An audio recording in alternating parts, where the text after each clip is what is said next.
crazy because this is a celebration.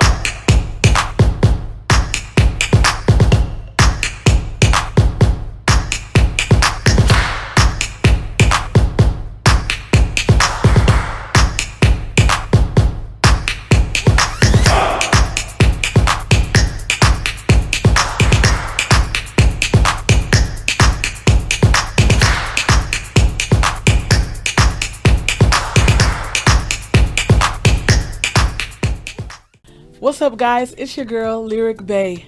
Over the last 10 years as an international recording artist, I've used over 10 languages in my music. So you might be asking yourself when you're listening to my vibes, like, what is she saying? What does that even mean? So today I want to take an opportunity to break down some of the deep meanings behind my lyrics, translate some of them, and just get deeper into the vibes. So if you ever wanted to know more about what I'm saying or just learn the lyrics for yourself so that you can catch a vibe, hit the subscribe button and follow this series so that you guys can rock with me. Let's get into it. Let's go.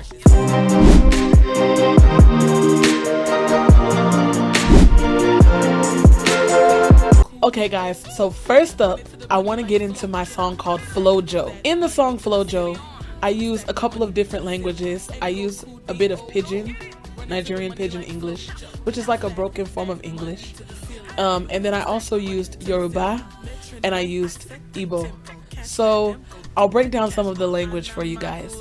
So in my song Flo-Jo, I use a Yoruba phrase. Basically, I said, to quote the lyric, "You getting money, baba, surely flex, eh?"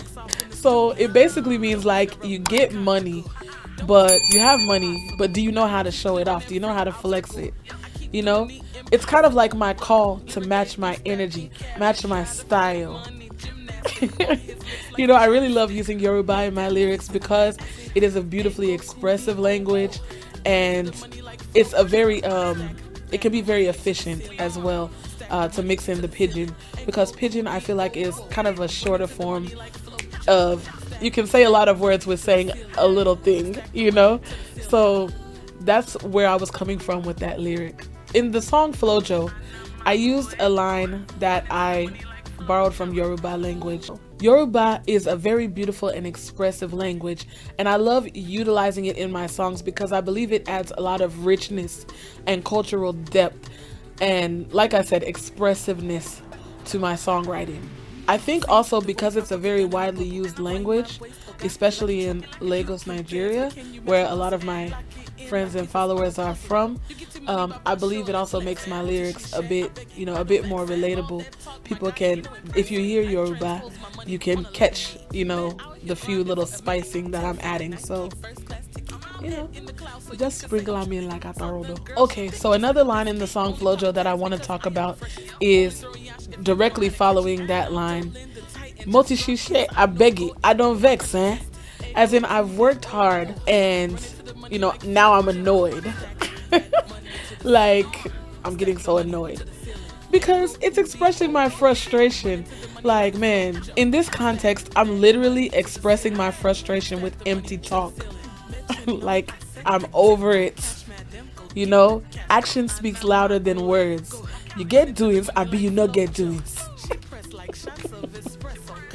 So I love using Pidgin. Like I said, to me it's one of the most efficient ways of speaking. I prefer it to using English.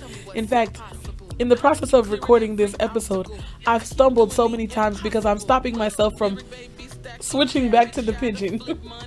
So you know, it's one of those things that, again, it is a very beautiful language. For me, like I said, it's very efficient manner of speaking, and I think it cuts across. Everybody doesn't speak the perfect, you know, standard Queen's English, right? So it can cut across to even persons that maybe English is not their first language. I can get my point across in a very, you know, stylish manner. So that's why I chose to, you know, I beg you, I don't vex, eh? That's why I chose to use the lyric that way. The last phrase that I want to highlight focuses on financial success and the constant hustle. steady, steady, applying the big pressure. And then the use of Igbo language adds an extra layer of authenticity, and it also has a deep connection for me to my own cultural roots. So the line that I want to highlight in the song is Anamaguego, run into the money like Flo-Jo, meaning literally I'm counting money, as in the money counting doesn't stop. Thank you guys for joining me on this journey behind the lyrics to my song Flo-Jo. I hope you enjoyed learning about the lyrics and their usage as much as I enjoyed incorporating them into the song. Keep listening, keep vibing. If you haven't already, subscribe so you can see the next episode. And I hope you guys come back so we can break down some more vibes. Until then, I'm Lyric Bay, and this has been Behind the Lyrics. Like a chapstick, make that movie cinematic. Ego Kudi Owo, run into the money like Flo-Jo. Stack that money to the ceiling. Stack the money to the ceiling. Ego Kudi Owo.